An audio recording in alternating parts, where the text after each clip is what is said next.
Buenas tardes. Somos el Ateneo Literario José Arrece y hemos presentado un homenaje a Rosario Castellanos en el marco del 100 aniversario de su natalicio. Me acompaña el maestro Ramiro Rodríguez y Luis Arizaga. No quisimos pasar desapercibida esta fecha tan importante para la literatura mexicana. Rosario Castellanos es una de las voces más importantes, no solamente de la poesía, sino de la narrativa, la dramaturgia, la visión ensayística también, porque abordó todos estos géneros en su espectrum literario. El día de hoy, 25 de mayo, hoy se cumplen esos 100 años de su natalicio y bueno, hemos preparado este programa para homenajear a una mujer digna de homenaje.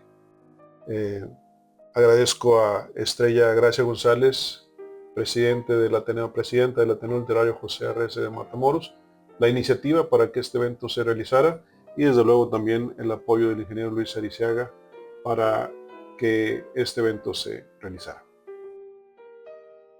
Bien, pues los dejamos con el material que hemos preparado y esperamos que lo disfruten como nosotros disfrutamos el realizarlo. Gracias. Gracias. Buenas tardes, mi nombre es Ramiro Rodríguez. Voy a leerles algunas reflexiones sobre dos poemas de Rosario Castellanos. El amor es el tema universal de las grandes obras literarias.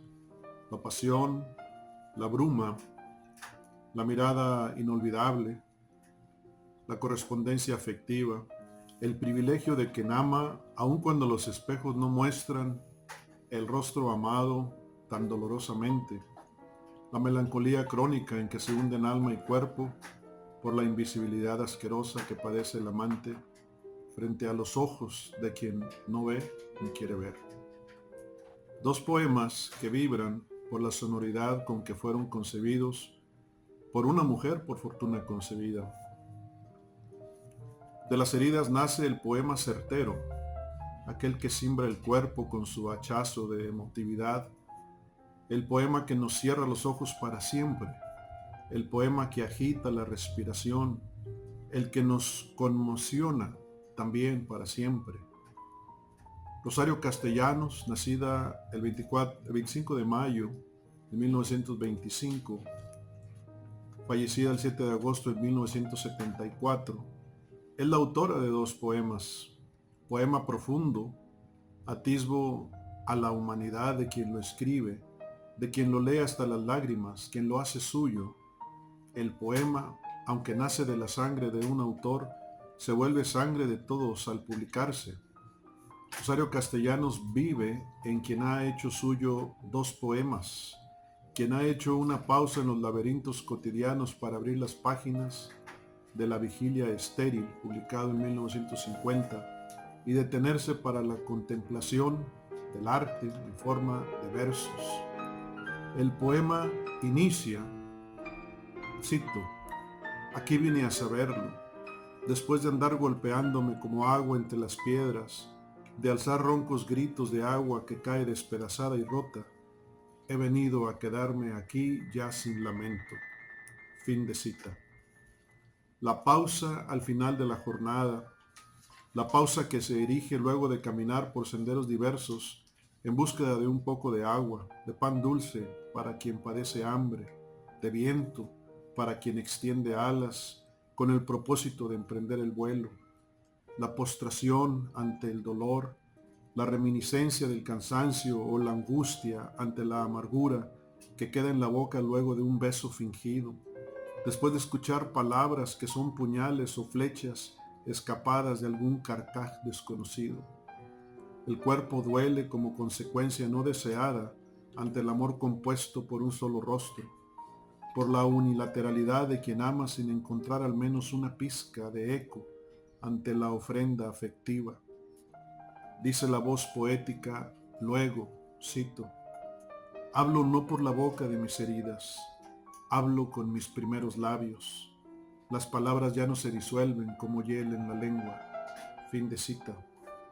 El dolor nos espanta temores, logra que el cuerpo resista con la necesidad apremiante de adaptación para lograr la subsistencia, que el pecho se fortalezca ante los embates a los que nos enfrentamos dada nuestra calidad de pequeñez humana. Aunque ¿para qué la subsistencia cuando nadie gravita en el universo propio como mínima correspondencia? ¿Para qué la fortaleza ante la invisibilidad de quien se ama con la intensidad de la locura? Dice Friedrich Nietzsche, lo que no me mata me hace más fuerte. Los primeros labios, el origen, no las secuelas del dolor ni la amargura sobre la lengua, lo que nace luego del padecimiento. Dice la poeta, cito, vine a saberlo aquí. El amor no es la hoguera para arrojar en ella nuestros días a que ardan como leños resecos su hojarasca. Fin de cita. No darlo todo, no quedarse vacío, sin polvo siquiera sobre el cuerpo, sin polvo sobre el polvo. Al darlo todo morimos un poco. Nos falta el oxígeno porque olvidamos el mecanismo de la respiración normal.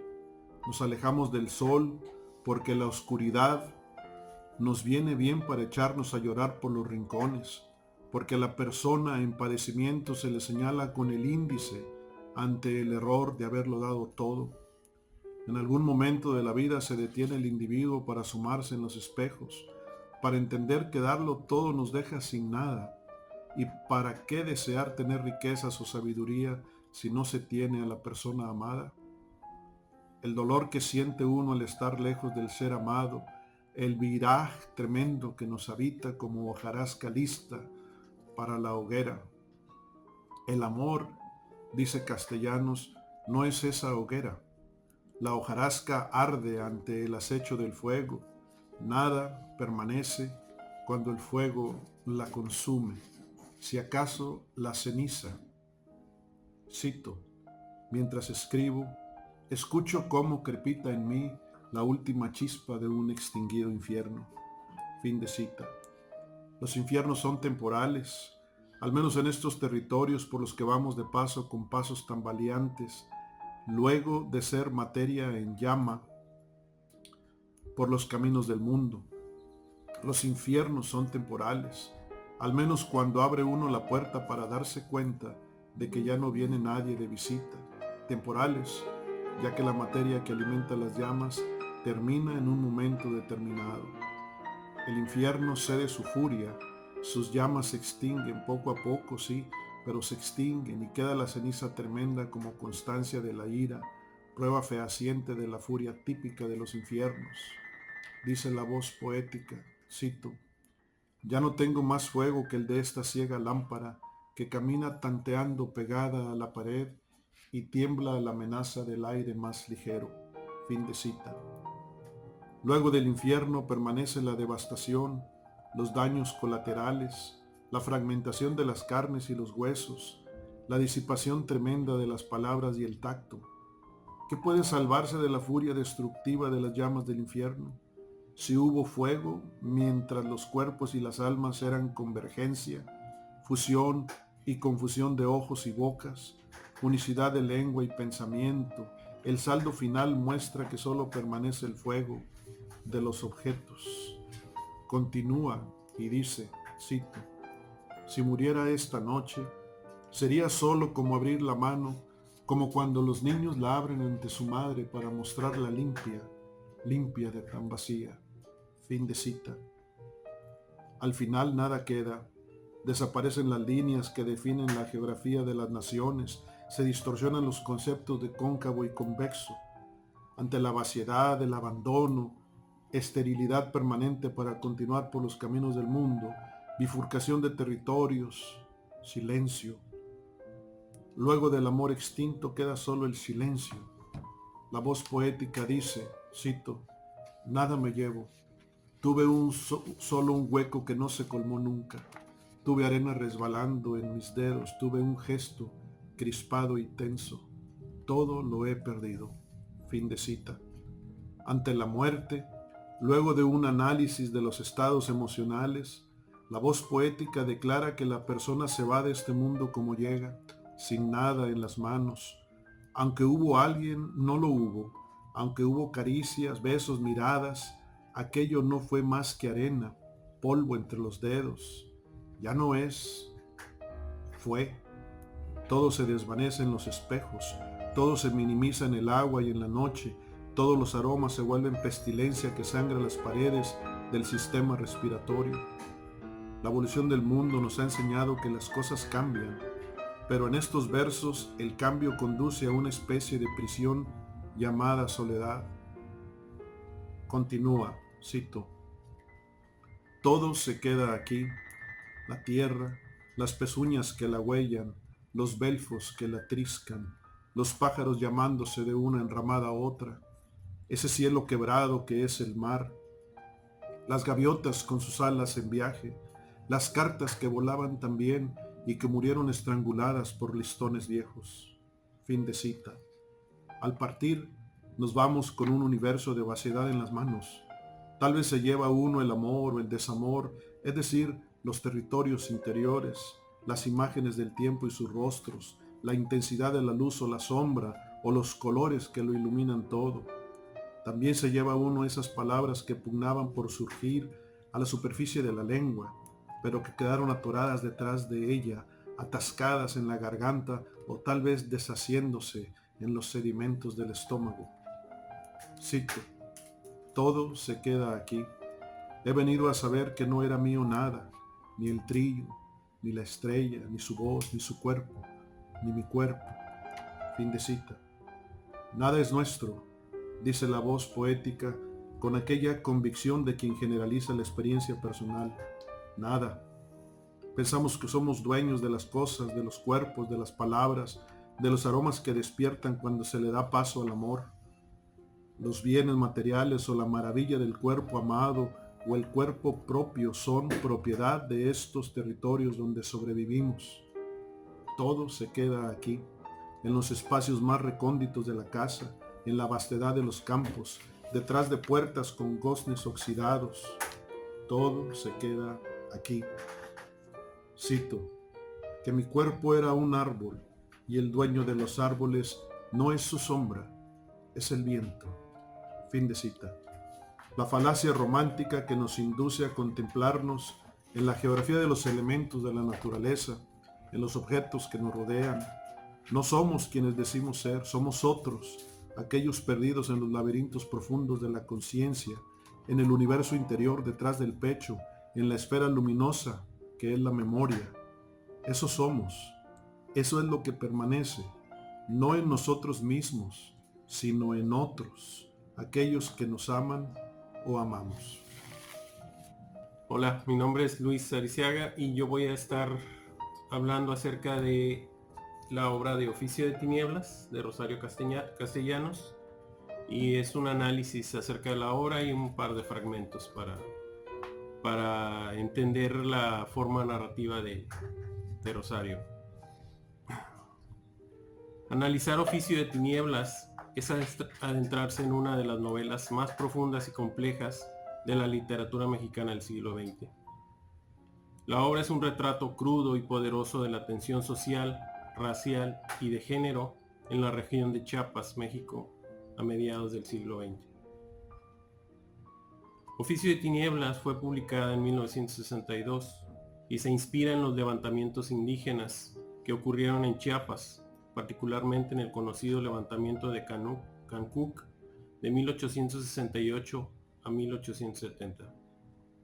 Castellanos, quien pasó parte de su infancia en Chiapas, tenía un conocimiento íntimo de las dinámicas sociales y culturales de la región.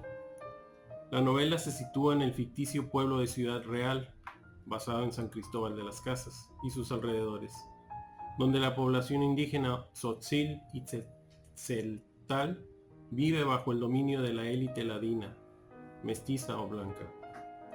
La obra se inscribe en la corriente del indigenismo literario, pero Castellanos va más allá de la mera denuncia, explorando la complejidad de las identidades, las creencias y las relaciones de poder.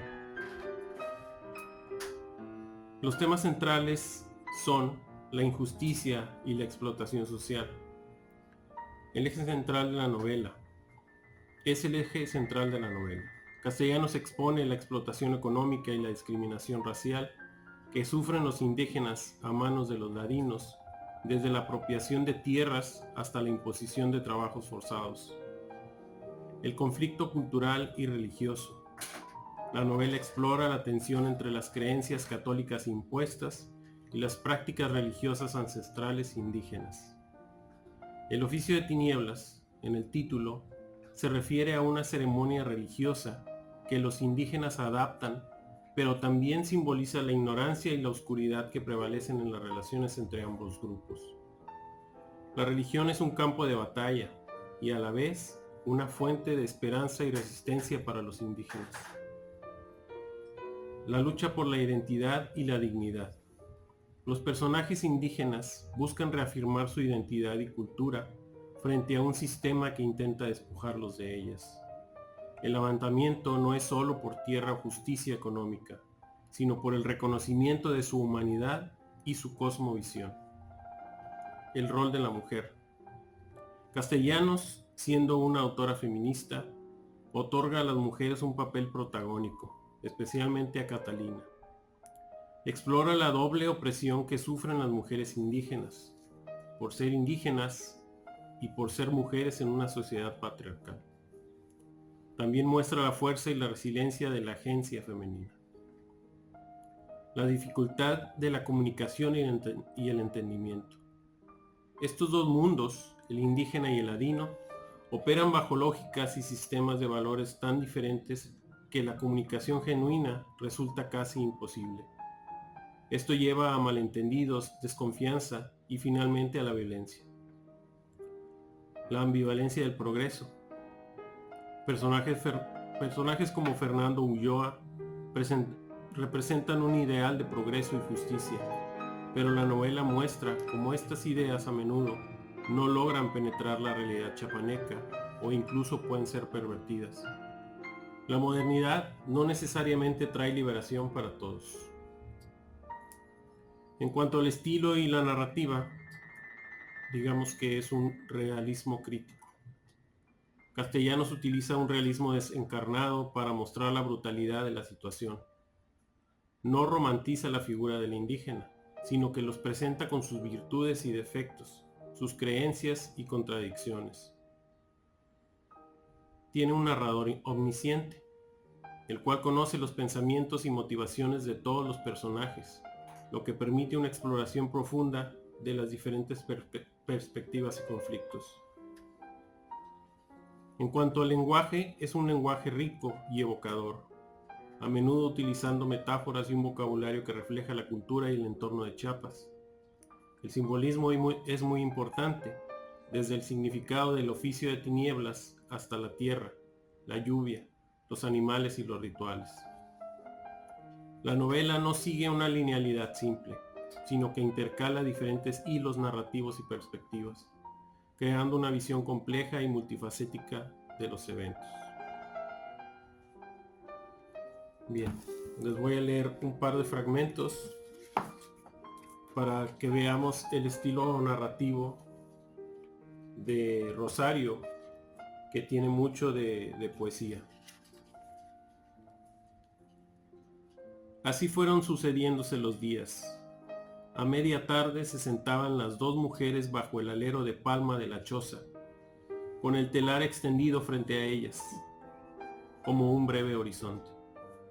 Los hilos se entrecruzaban con precisión, con arte, y la labor iba apareciendo perfecta, suave al tacto, agradable a la mirada, útil. A veces volaba entre las dos una palabra. La pronunciaba Catalina. Sílabas simples, nínias recomendaciones, cordel corto para mantener atado al pájaro. Marcela escuchaba distraídamente, asintiendo al sonido, nada más que al sonido. Porque una gran paz, la paz que tiene párpados de sueño, había untado las coyunturas de la muchacha, en el lugar donde dolía la memoria, en el lugar donde va a doler la esperanza. No es una víscera sangrante ya lo que palpita, sino un momento. este momento maravillosamente vacío.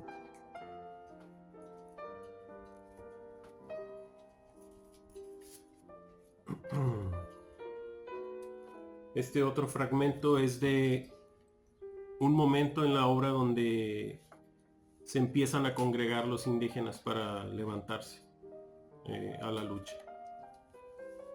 Dice: y he aquí que todo había sido súbitamente transformado. El artesano ya no abría la puerta de un taller en el que el trabajo lo trituraba sin ninguna recompensa. Ahora pasaba frente al telar, frente a los utensilios de talabartería, frente al yunque, sin concederle siquiera una mirada. Iba hasta las alacenas interiores y sacaba una escopeta enmohecida, un rifle antiquísimo, una pistola que había hecho con sus propias manos.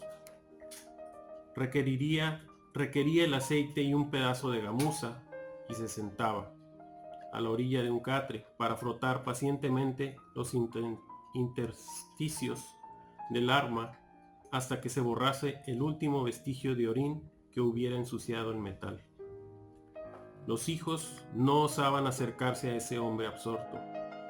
Por primera vez, desde que ellos alcanzaban memoria, en una tarea importante y a hurtadillas, imitaban sus actitudes con alguna arma de juguete. La madre lo retiraba de allí sin hacer ruido. Después se dirigía a la cocina a preparar un poco de café con el que reconfortaría a su marido. Gracias. Muy buenas tardes, mi nombre es María de la Luz Martínez.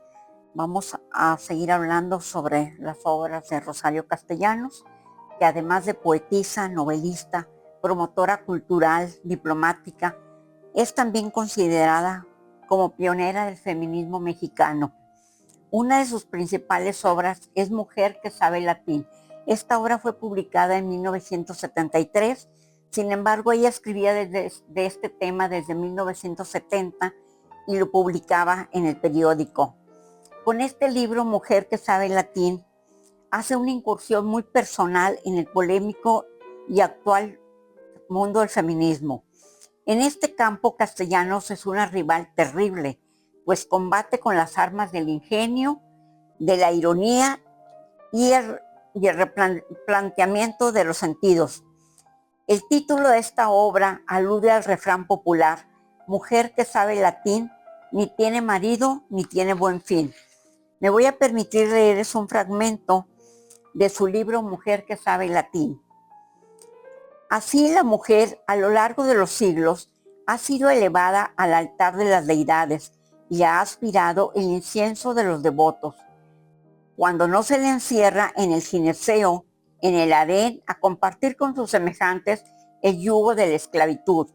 Cuando no se le confina en el patio de las impuras, cuando no se le marca con el sello de las prostitutas, cuando no se le doblega con el fardo de la servidumbre, cuando no se le expulsa de la congregación religiosa, de la política o de las aulas universitarias. Esta ambivalencia de las actitudes masculinas no es más que superficial y aparente. Si la examinamos bien, hallaremos una indivisible y constante unidad de propósitos que se manifiesta enmascarada en tan múltiples maneras. Supongamos, por ejemplo, que se exalta a la mujer por su belleza. No olvidemos, entonces, que la belleza es un ideal que compone y que impone el hombre y que, por extraña coincidencia, corresponde a una serie de requisitos que, al satisfacerse, convierten a la mujer que los encarna en una inválida, si es que no queremos exagerar, declarando de un modo mucho más aproximado a la verdad que en una cosa. Son feos, se declara, los pies grandes y vigorosos, pero sirven para caminar, para mantener en posición erecta a la persona. En un hombre los pies grandes y vigorosos son más que admisibles, son obligatorios, pero en una mujer, hasta nuestros más cursis trovadores locales se rinden ante el pie chiquito como un alfiletero. Con ese no se va a ninguna parte, que es de lo que se trataba, evidentemente. En la China de los mandarines, el pie se vendaba para que no adquiriera su volumen normal y no se sometía a ningún ejercicio en el resto del mundo civilizado. La mujer bella se extiende en un sofá, exhibiendo uno de los atributos de su belleza, los pies pequeños, a la admiración masculina, exponiéndolos a su deseo. Están calzados por unos zapatos que algún fulminante dictador de la moda ha decretado como expresión de elegancia y que posee todas las características con las que se define un instrumento de tortura. En su parte más ancha aprieta hasta la estrangulación. En su extremo delantero termina con una punta inverosímil, a la que los dedos tienen que someterse. El talón se prolonga merced a un agudo estilete que no proporciona la base de sustentación para el cuerpo, que hace precario el equilibrio, fácil la caída, imposible la caminata. Pero ¿quién, si no las sufragistas, se atreven a usar unos zapatos cómodos que respeten las leyes de la anatomía? Por eso las sufragistas, en justo castigo, son unánimemente ridiculizadas. Gracias. Buenas tardes, mi nombre es Juan Olivares y voy a leerles 3 poemas de Rosario Castellanos. El primero es En el filo del gozo. Entre la muerte y yo, erigido tu cuerpo, que estrellé en ti olas funestas sin tocarme, y resbala en espuma deshecha y humillada, cuerpo de amor, de plenitud, de fiesta, palabra que los vientos dispersan como pétalos, campanas delirantes al crepúsculo. Todo lo que la tierra echa a volar en pájaros, todo lo que los lagos atesoran de cielo, más el bosque y la piedra y las colmenas. Cuajada de cosechas bailo sobre las eras, mientras el tiempo llora por sus guadañas rotas. Venturosa ciudad amurallada, ceñida de milagros, descanso en el recinto de este cuerpo que empieza donde termina el río. Convulsa entre tus brazos como mar entre rocas, rompiéndome en el filo del gozo o mansamente lamiendo las arenas asoleadas. Bajo tu tacto tiemblo como un arco de tensión palpitante de flechas y de agudos silbidos inminentes. Mi sangre se enardece igual que una jauría olfateando la presa y el estrago, pero bajo tu voz mi corazón se rinde en palomas devotas y sumisas. Tu sabor te anticipa entre las uvas que lentamente ceden a la lengua, comunicando azúcares íntimos y selectos. Tu presencia es el júbilo. Cuando partes, arrasas jardines y transformas la feliz sonolencia de la tórtola en una fiera expectación de galgos. Y, amor, cuando regresas, el ánimo turbado te presiente, como los ciervos jóvenes de la vecindad del agua. El segundo poema se titula La Enunciación.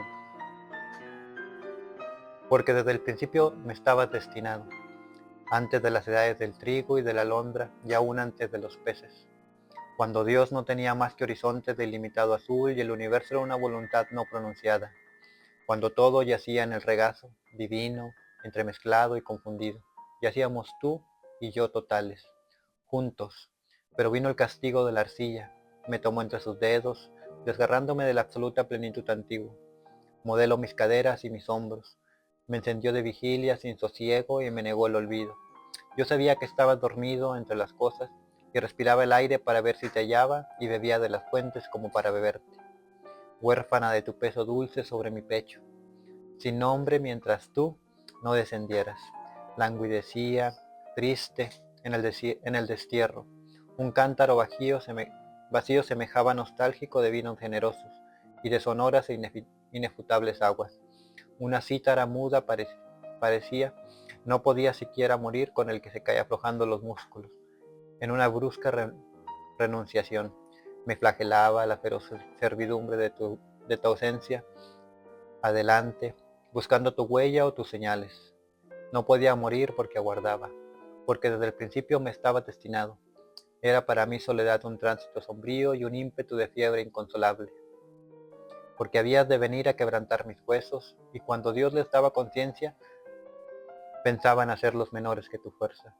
Dócil a tu además redondo de cintura y a tus orejas vírgenes mi voz, disciplinada en intangibles sílabas de espuma, multiplicó el latido de mis sienes, organizó las redes de mis venas y ensanchó las planicies de mi espalda. Y yo me di mis pasos por la tierra para no hacerte daño, porque ante ti, que estabas hecho de nieve y de vellones cándidos y pétalos, debo ser como una arca y como un templo, ungida, fervorosa, elevada en incienso y en campanas, porque habías de venir a quebrantar mis huesos a tu anuncio se quebrantaban, para que tú los habites quisiera depararte un mundo esclarecido de céfiros, laureles, fosforescentes, algas, litorales sin término, grutas de fino musgo y cielos de palomas. He aquí que te enuncias entre contradictorios ángeles, te aproximas, como una suave música te viertes, como un vaso de aromas y de bálsamos. Por humilde me exaltas, tu mirada benévola transforma mis llagas en ardientes esplendores. He aquí que te acercas y me encuentras rodeado de plegarias como de hogueras altas. El tercer poema se titula De la vigilia estéril. No voy a repetir las antiguas palabras de la desolación y la amargura, ni a derretir mi pecho en el pomo del llanto. El pudor es la cima más alta de la angustia y el silencio la estrella más fúlgida en la noche. Diré una vez, sin lágrimas, como si fuera ajeno el tema exasperado de mi sangre. Todos los muertos viajan en sus ondas, ágiles y gozosas. Giran, bailan, suben hasta mis ojos para violar el mundo. Se embriagan de mi boca, respiran por mis poros, juegan en mi cerebro. Todos los muertos me alzan, alzándose hacia el cielo. Hormiguean en mis esplantas vagabundas, solicitan la dádida frutal de mediodía. Todos los muertos yacen en mi vientre. Montones de cadáveres ahogan en el indefenso embrión que mis entrañas niegan y desamparan. No quiero dar la vida, no quiero que los labios nutridos en mi seno inventen maldiciones y blasfemias.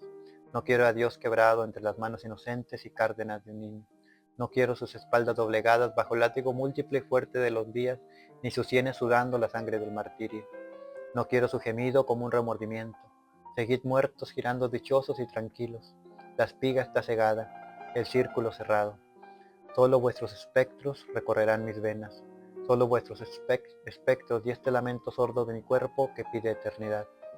A ratos, fugitiva del sollozo que paulativamente me estrangula, vuelvo hacia las praderas fértiles y lo invoco con las voces más tiernas y el nombre más secreto. Hijo mío, tangible en el delirio, encarnado en el sueño. Y es como si de pronto la tierra se entregara haciéndose pequeña, pueril como un juguete para caber, ceñida entre los brazos. Es como renacer entre otros ámbitos, limpios, transfigurados y perfectos. Pero mirad mis brazos crispados y vacíos como redes tiradas inútilmente al mar. Nada debo implorar para mí en los caminos, porque mi lengua acaba exactamente allí, en las fronteras simples de sí misma, y su grito se apaga entre los límites de mi propio silencio.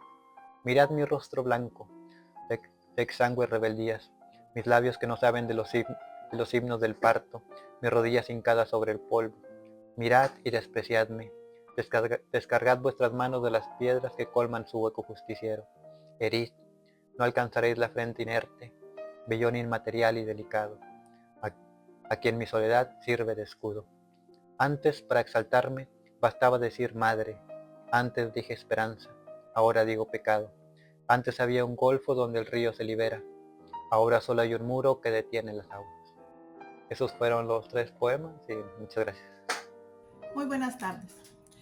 Rosario Castellanos Figueroa nació el 25 de mayo de 1925 en la Ciudad de México. Mi nombre es Eva Rodríguez Martínez y voy a dar lectura a un poema de Rosario Castellanos que se titula Autorretrato. Yo soy una señora, tratamiento arduo de conseguir, en mi caso, y más útil para alternar con los demás que un título extendido a mi nombre en cualquier academia. Así pues, luzco mi trofeo y repito, yo soy una señora, gorda o flaca, según las posiciones de los astros, los ciclos glandulares u otros fenómenos que no comprendo.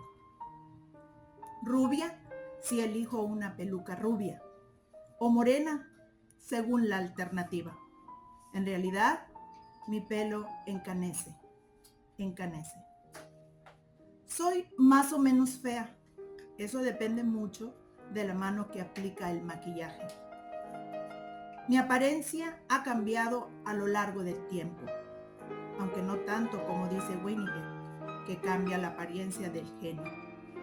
Soy mediocre, lo cual, por una parte, me exime de enemigos y por otra, me da la devoción de algún admirador y la amistad de esos hombres que hablan por teléfono y envían largas cartas de felicitación, que beben lentamente whisky sobre las rocas y charlan de política y de literatura. Amigas, a veces, raras veces, y en muy pocas, pequeñas dosis. En general, rehuyo los espejos. Me dirían lo de siempre, que me visto muy mal y que hago el ridículo cuando pretendo coquetear con alguien. Soy madre de Gabriel, ya usted sabe, ese niño que un día se erigirá en juez inapelable y que, acaso, además ejerza de verdugo. Mientras tanto, lo amo. Escribo este poema y otros y otros. Hablo desde una cátedra. Colaboro en revistas de mi especialidad y un día a la semana publico en un periódico. Vivo enfrente del bosque, pero casi nunca vuelvo los ojos para mirarlo. Y nunca atravieso la calle que me espera de él y paseo y respiro y acaricio la corteza rugosa de los árboles.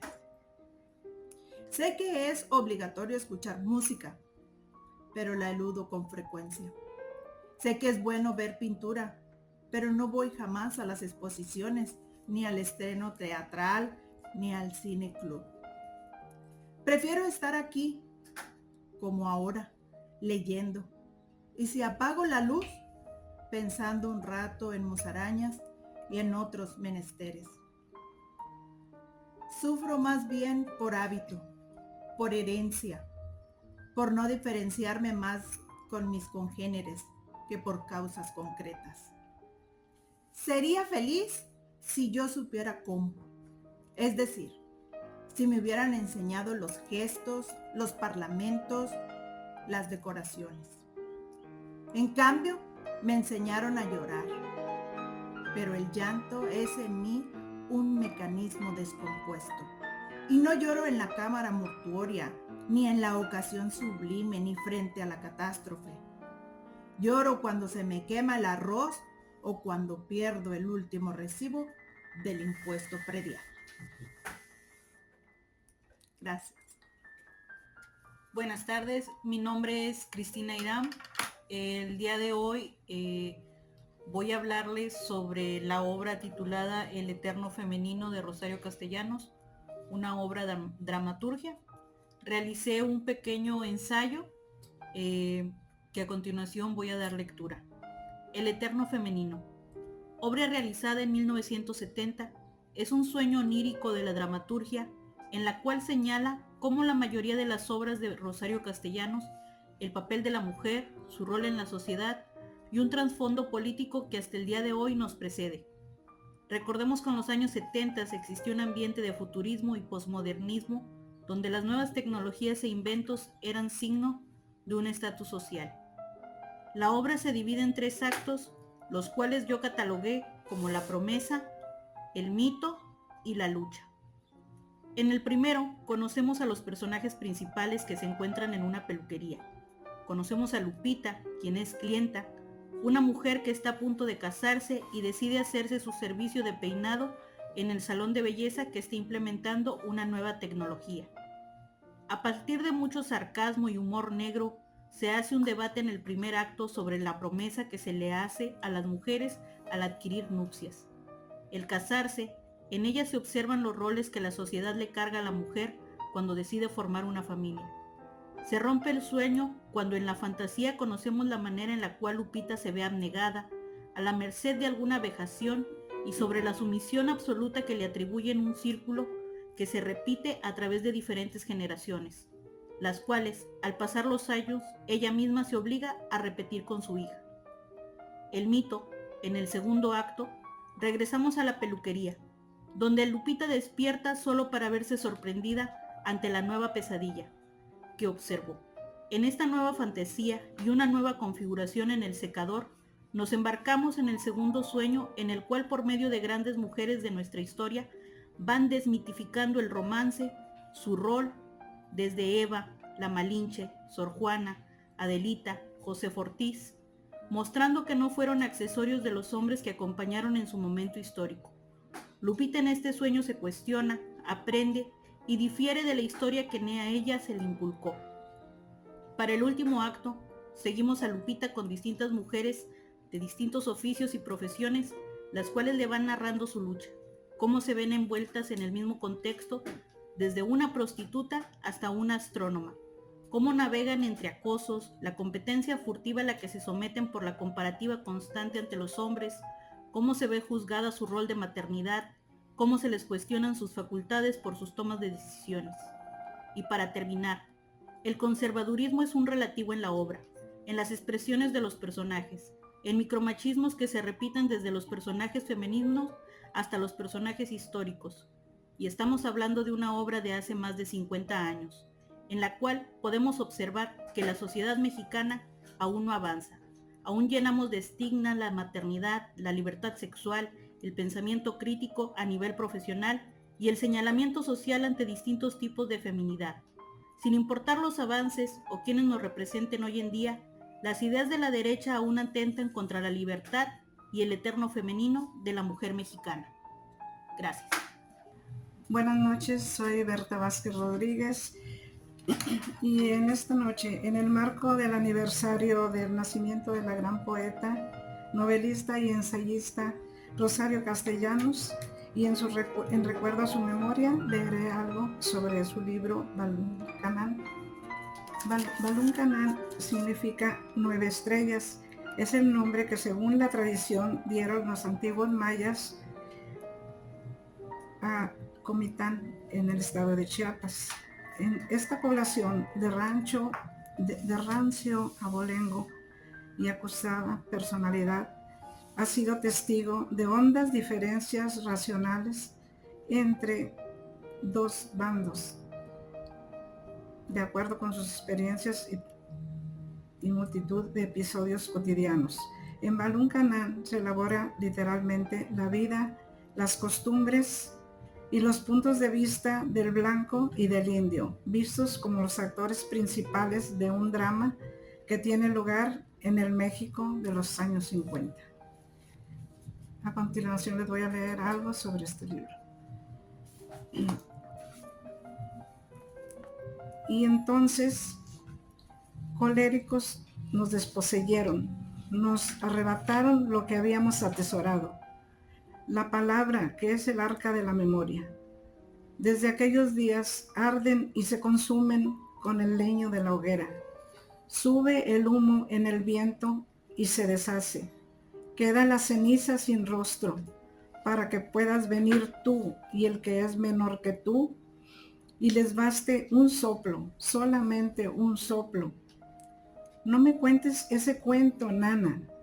¿Acaso hablas contigo? ¿Acaso se habla con los granos de anís? No soy un grano de anís, soy una niña y tengo 7 años. Los 5 dedos de la mano derecha y 2 de la izquierda. Y cuando me yergo, puedo mirar de frente las rodillas de mi padre. Más arriba no. Me imagino que sigue creciendo como un gran árbol y que en su rama más alta está agazapado un tigre diminuto. Mi madre es diferente. Sobre su pelo tan negro, tan espeso, tan crespo, pasan los pájaros y les gusta y se quedan. Me lo imagino nada más. Nunca lo he visto. Miro lo que está a mi nivel. Ciertos arbustos con las hojas carcomidas por los insectos, los pupitres manchados de tinta, mi hermano, y a mi hermano lo miro de arriba abajo, porque nació después de mí, y cuando nació yo ya sabía muchas cosas que ahora le explico minuciosamente, Por ejemplo, esta. Colón descubrió la América. Mario se queda viéndome como si el mérito no me correspondiera y alza los hombros con gesto de indiferencia. La rabia me sofoca. Una vez más cae sobre mí todo el peso de la injusticia. No te muevas tanto, niña. No puedo terminar de peinarte.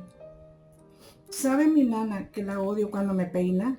No lo sabe. No sabe nada. Es india. Está descalza. Y no usa ninguna ropa debajo de la tela azul del SEC. No le da vergüenza. Dice que la tierra no tiene ojos. Ya estás lista. Ahora el desayuno. Pero si comer es horrible.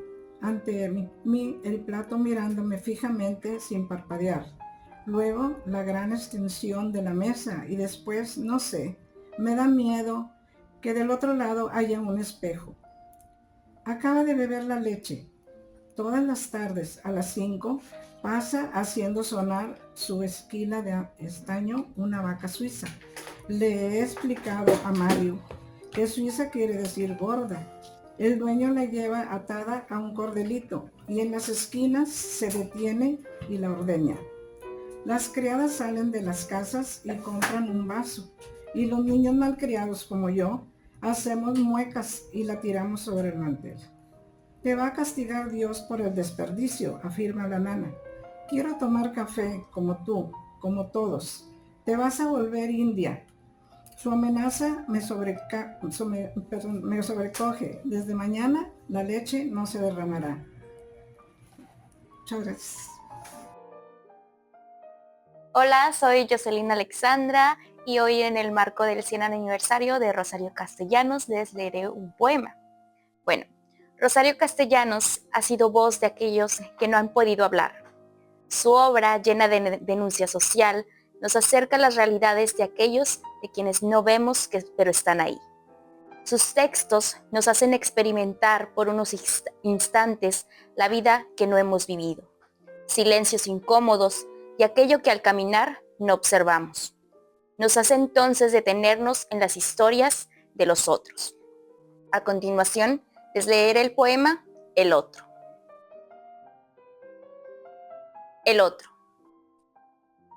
¿Por qué decir nombres de dioses, astros, espumas de un océano invisible, polen de los jardines más remotos?